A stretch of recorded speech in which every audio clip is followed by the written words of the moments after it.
आप सभी को मोहिनी एकादशी की ढेरों शुभकामनाएं। भगवान श्री हरि के आशीर्वाद से आपके सभी बिगड़े काम बन जाएं। आप उनके आशीर्वाद से खूब फले फूलें। जिस भी उद्देश्य से आप मोहिनी एकादशी का व्रत कर रहे हैं वह अवश्य ही पूर्ण हो। नमस्कार, देवभूमि चैनल में आपका स्वागत है। आज के इस वीडियो में हम बात कर रहे हैं मोहिनी एकादशी की। मोहिनी एकादशी कब है? ये इस महीने मई में आने वाली दूसरी एकादशी है। तो ये एकादशी किस दिन है, किस दिन इसका व्रत रखा जाएगा, किस प्रकार से आप व्रत रखें, जो पूजा का समय है वो क्या रहेगा, साथ ही बताएंगे आपको कि पारण का समय क्या है और नियम क्या है। व्रत के नियम बहुत ज़रूरी हैं। एकादशी वह व्रत होता है जो नियम के साथ ही किया जाना चाहिए और पारण में भी नियम का विशेष ध्यान रखा जाना चाहिए। और साथ ही बताएंगे कि आपको इसका पारण कब करना है, पारण का मुहूर्त क्या है। तो ये विशेष जानकारी आपको प्राप्त होगी। वीडियो अच्छा लगे तो उसे लाइक अवश्य करें। कमेंट बॉक्स में जय श्री हरि लिखना ना भूलें, इससे भगवान श्री हरि की कृपा आपको अवश्य प्राप्त होगी। और चैनल पर नए हैं तो चैनल को सब्सक्राइब अवश्य कर लें, क्योंकि हमारे चैनल पर सभी जानकारी जो है पंचांग पर आधारित होती है और पंचांग पर आधारित जानकारी ही आपको बताई जाती है। इससे होगा क्या कि सभी व्रत त्यौहार कब हैं इसकी जानकारी आपको समय से मिलती रहेगी। पूजा कैसे करनी है इसकी जानकारी समय से मिलती रहेगी। तो कोई गलती, कोई त्रुटि आपसे होगी नहीं, क्योंकि समय से आपको वीडियो हमारे चैनल से मिल जाएगा और आप सही जानकारी ले पाएंगे। एकादशी हिंदू धर्म में विशेष महत्व रखती है। एकादशी वह दिन होता है जब भगवान श्री हरि की कृपा विशेष रूप से प्राप्त होती है। यह श्री हरि की कृपा पाने का और उनकी साधना का विशेष दिन माना गया है। प्रत्येक महीने में 2 एकादशी आती हैं, एक कृष्ण पक्ष की, एक शुक्ल पक्ष की। अभी जो एकादशी है वो शुक्ल पक्ष की एकादशी होगी। कृष्ण पक्ष की एकादशी वरुथनी एकादशी गई थी, जिसका व्रत आपने किया होगा। अभी जो एकादशी मोहिनी एकादशी है ये शुक्ल पक्ष की एकादशी है। बैसाख मास का शुक्ल पक्ष को विशेष रूप महत्व रखता है, क्योंकि बैसाख का जो महीना है ये वैसे ही भगवान श्री हरि की कृपा प्राप्त करने के लिए बहुत ही प्रमुख माना गया है। इस पूरे महीने में भगवान श्री हरि की कृपा आप प्राप्त कर सकते हैं। इसके लिए वैसाख का स्नान भी होता है, जिसका महात्म्य भी आप हमारे चैनल पर सुन सकते हैं। देखिए, एकादशी का व्रत आप जब कर रहे हैं तो उससे एक दिन पहले ही एकादशी के नियम आरंभ हो जाते हैं। नियम कहता है कि एकादशी का व्रत करने से एक दिन पहले दोपहर के भोजन के बाद आपको भोजन नहीं करना चाहिए। अर्थात आप सिर्फ लंच करेंगे, लंच के बाद आप कुछ भी भोजन में अनाज नहीं खाएंगे। पर क्योंकि आजकल बहुत सारी परेशानियां हैं, शारीरिक परेशानियां हैं, हेल्थ में बहुत सारी ऐसी बीमारियां हैं जिसमें बहुत अधिक समय तक बिना कुछ खाए पिए रहा नहीं जा सकता, तो आप रात्रि को खा सकते हैं, परंतु उसमें विशेष ध्यान रखें कि कोई भी तामसिक पदार्थ का सेवन ना करें। तामसिक पदार्थ में जो आता है नॉनवेज के अलावा वो आता है लहसुन, प्याज आदि। इनको बिल्कुल भी नहीं खाना चाहिए, ये वर्जित हैं। रात्रि को ही इनको त्याग देना चाहिए। इसके बाद रात्रि को दंत धावन आदि करने के बाद आप सुबह जिस दिन व्रत कर रहे हैं ब्रह्म मुहूर्त में उठें। ब्रह्म मुहूर्त में जो समय होता है वो होता है 4:30 से और 5 बजे का। अगर आप ब्रह्म मुहूर्त में नहीं उठ पा रहे हैं तो आप सूर्य उदय से पहले तो अवश्य ही उठ जाएं, इससे लेट ना करें। उसके बाद उठने के बाद स्नान आदि करके सर्वप्रथम सूर्य को जल दें। सूर्य को जल दे के आपका जो पूजा स्थल है जहाँ पे आप पूजा करते हैं वहाँ पे बैठ जाएं आसन लगा के। आपके पास अगर मंदिर में, आपके जो घर में मंदिर आपने बना रखा है वहाँ पे कोई भगवान श्री हरि की तस्वीर या प्रतिमा है तो उत्तम है, अन्यथा आप एक चौकी लें, उस पर भगवान श्री हरि की प्रतिमा या तस्वीर स्थापित करें। स्थापित करने के लिए चौकी पर एक पीले रंग का वस्त्र अगर है तो उसको बिछाएं, अगर नहीं है तो कोई बात नहीं। उसके बाद आसन के रूप में थोड़े पुष्प रखें और उसके ऊपर भगवान की तस्वीर या प्रतिमा को स्थापित करें। फिर हम भगवान को स्नान कराएंगे। स्नान कराने के लिए एक लोटे या गिलास में जल लें और एक सांकेतिक स्नान कराएंगे। अगर आपके पास कोई प्रतिमा है जिसका आप अभिषेक करा सकते हैं तो सर्वोत्तम है। इसके लिए आप करेंगे क्या कि एक किसी बर्तन में पंचामृत बनाइए। पंचामृत बनाते हैं आप घी, दूध, दही, शहद और शक्कर से। पंचामृत बना के उसमें सबसे पहले भगवान की प्रतिमा को शुद्ध जल से स्नान कराएंगे, फिर पंचामृत से स्नान कराएंगे और फिर पुनः शुद्ध जल से अभिषेक करेंगे। और अगर आपके कोई प्रतिमा नहीं है, तस्वीर है, तो आप सांकेतिक स्नान भी करा सकते हैं या प्रतिमा को भी सांकेतिक स्नान करा सकते हैं। लोटे या गिलास में जल लीजिए, थोड़े से छींटे दीजिए भगवान को। उसके बाद साफ वस्त्र से उन्हें पोंछिए। पोंछने के बाद रौली, कुमकुम आदि से तिलक लगाइए।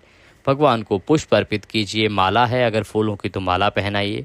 वस्त्र के रूप में एक मौली का टुकड़ा तोड़िए, कलावा धागा जो आप बांधते हैं हाथ पे, उसका एक छोटा टुकड़ा तोड़ के आप वस्त्र के रूप में भगवान को अर्पित करेंगे। उसके बाद आप घी का दिया जलाइए, धूप दिखाइए और व्रत करने का संकल्प लीजिए। संकल्प का बड़ा साधारण विधान हम आपको बताते हैं, जो कि आप अपने घर में बड़े आराम से कर सकते हैं।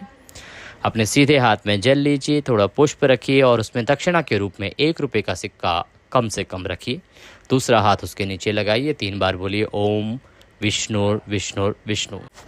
अमुक नाम अपना नाम, अमुक गोत्र समुत्पन्नाय, जो आपका सरनेम है, जो गोत्र है आपका वह गोत्र बोलिए। जिस स्थान पर आप विराजमान हैं वहाँ का मकान नंबर, क्षेत्र का नाम, शहर का नाम बोलिए।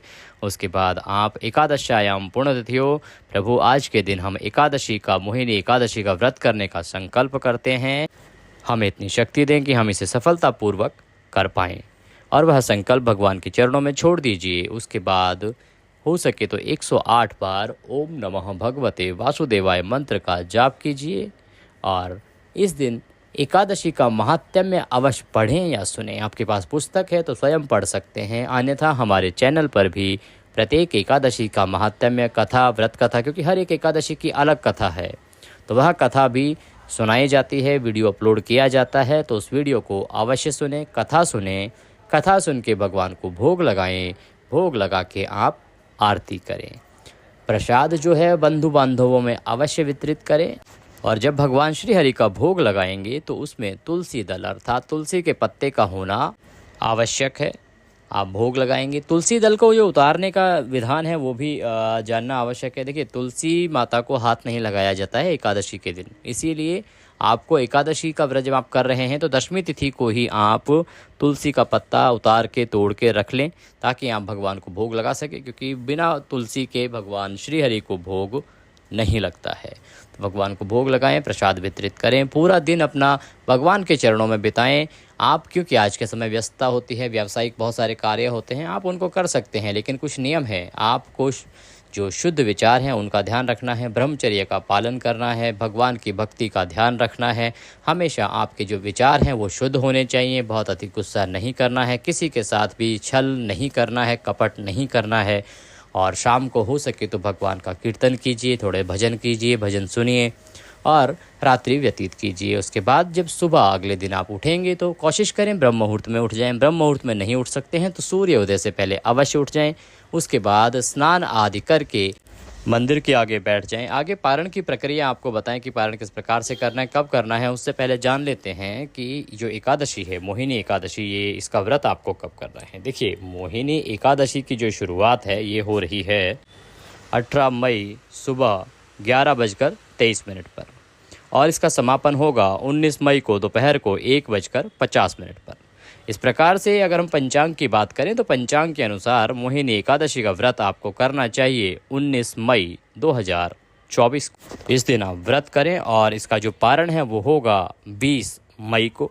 तो स्नान आदि करने के बाद आप पूजा स्थल पर बैठ जाएं। भगवान को सबसे पहले वही स्नान कराएंगे, शुद्ध जल से स्नान कराएंगे। जल में हो सके तो आप गंगा जल मिला लें। उसके बाद भगवान को स्नान कराएं, साफ वस्त्र से पहुँचें, धूप दीप आदि जलाएं, भगवान को पुष्प अर्पित करें और रौली कुमकुम आदि का तिलक लगाएं। तिलक लगा के अपने हाथों में पुष्प लें और भगवान से निवेदन करें कि हे प्रभु, हमने ये जो मोहिनी एकादशी का व्रत किया है इसमें कोई गलती, कोई त्रुटि, कोई भूल हमसे हुई हो तो उसे क्षमा करें, क्योंकि आप दया सिंधु हैं और हम आपके दर के भिखारी हैं।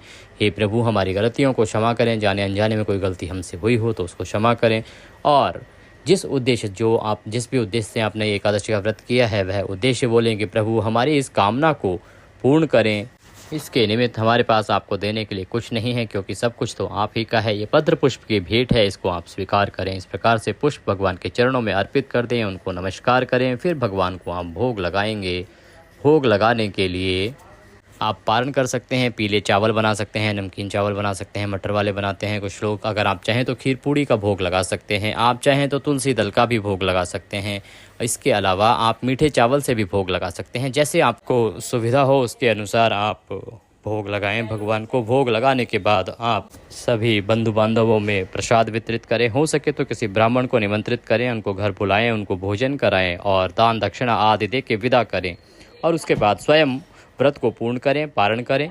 अगर आप यात्रा में हैं कहीं तो आप सिर्फ तुलसी का पत्ता अपने ज़िभ्या पर रखकर भी पारण कर सकते हैं। सिर्फ तुलसी का पत्ता अपनी ज़ुबान पर रखिए, मुंह में रखिए और पानी पी लीजिए। इससे भी भगवान का व्रत का पारण आप कर सकते हैं। तो ये थी जानकारी मोहिनी एकादशी के बारे में। वीडियो अच्छा लगा हो तो उसे लाइक अवश्य करें। जितने अधिक लोगों तक आप इसको पहुंचाएंगे उतना अधिक पुण्य आपको प्राप्त होगा, क्योंकि जब उससे ये लाभ, कोई भी सुनने वाला लाभान्वित होगा, कोई इस वीडियो को सुनेगा और उससे लाभ प्राप्त करेगा तो उसके पुण्य का 10% आपको भी मिलता है। इसलिए अधिक से अधिक लोगों तक वीडियो को शेयर कीजिए, पहुँचाइए।